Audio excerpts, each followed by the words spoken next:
तो ये जो स्वीकार्यता, सबको साथ लेकर के चलने की ताकत, ये नेता को डेवलप करना पड़ेगा और ये हम सब लोग को ध्यान रखना है।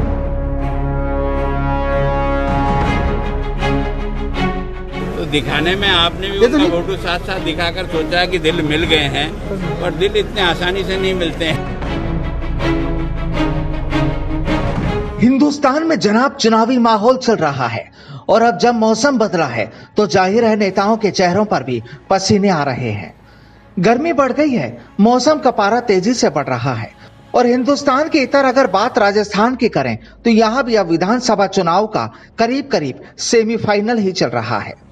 और हाँ, सूबे में पिछले कुछ वक्त से तो हाथ उठाने का एक ऐसा रिवाज चल निकला है कि जो भी नेता दिल्ली से राजस्थान पहुंचता है वो दो अलग अलग सितारों के हाथ पकड़ता है, उन्हें ऊंचा करवाता है, मानो वो कहते यही हो कि साहब इनके बीच कोई गिला शिकवा नहीं, सब अपने हैं। लेकिन हुजूर, जवाब भी तो तभी दिए जाते हैं जब सवाल तैयार होते हैं। तो फिर ये मान लिया जाए कि राजस्थान की भारतीय जनता पार्टी और कांग्रेस में सवाल भी तैयार हो रहे हैं, या यूं कहें कि सवालों की फहरिस्त भी है। कभी तो राहुल गांधी सूबे के मुखिया अशोक गहलोत और सचिन पायलट के हाथ पकड़कर उठवाते हैं, तो वहीं भाजपा के राष्ट्रीय अध्यक्ष जेपी नड्डा सूबे के पूर्व मुखिया वसुंधरा राजे और भाजपा प्रदेश अध्यक्ष सतीश पूनिया के हाथ पकड़ते हैं, उन्हें ऊपर उठवाते हैं। आखिर जनाब माजरा क्या है? सूबे की जनता तो अब यही जानना चाहती है कि पहले हाथ उठवाए जाते हैं, फिर वो नीचे कर लिए जाते हैं। आखिर हाथ उठाने से होगा भी तो क्या? क्योंकि मजा तो वही आता है जब कोई खुद ही अपना हाथ उठाए। लेकिन हाथ उठाने में भी अगर सहारे की जरूरत हो तो समझ लीजिए मामला गड़बड़ है। अब यह भी सही है कि मामला तो दोनों साइड ही गड़बड़ चल रहा है। अब चाहे दिखावे के लिए हंस भी लिया जाए तो अभी क्या, दिल मिलने भी तो जरूरी होते हैं। और ये बात तो राजस्थान भाजपा के कद्दावर नेता गुलाब जी भाई साहब ने खुद ही कही है, लेकिन वो विरोधी पार्टी के लिए।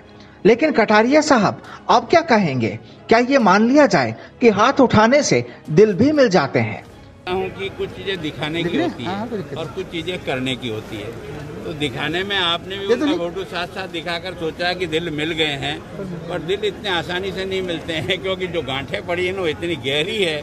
और जिस ढंग से उस आदमी के साथ व्यवहार किया है, मैं सोचता हूँ उसकी जगह मैं भी हूँ, और अगर इसी प्रकार का व्यवहार मेरे साथ भी कोई करे तो मैं उसको दिल से तो स्वीकार नहीं कर सकता। खैर जो भी हो, लेकिन जेपी नड्डा साहब ने मंगलवार को जयपुर पहुंचकर जो जलसा तैयार किया, या यूं कहें कि राजस्थान भाजपा ने जो तस्वीर तैयार की, उससे आखिर दर्शाना क्या चाहते हैं? क्योंकि पिछले दिनों में कांग्रेस के पूर्व अध्यक्ष राहुल गांधी ने किसानों की महापंचायत के बहाने सूबे में हाथ की ताकत दिखाने की कोशिश की, तो अब भाजपा ने नड्डा जी के बहाने। अब आप पूछेंगे कि आखिर ऐसा क्यों हो रहा है? तो जनाब जवाब सीधा है, उपचुनाव आ रहे हैं। राजस्थान की 4 सीटों पर शह और मात का खेल खेला जाएगा और चुनावी बिसात भी बीत चुकी है।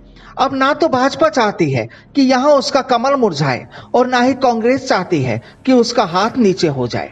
और शायद इसीलिए आजकल राजस्थान में नेताओं के हाथ उठाने की तस्वीरें खूब सामने आ रही हैं। लेकिन जान तो इतना भी लीजिए कि किसका हाथ उठाना है और किसका गिराना है, ये तो सूबे की पब्लिक सोचेगी जनाब, क्योंकि ये पब्लिक है, सब जानती है। Bureau report, the fact India.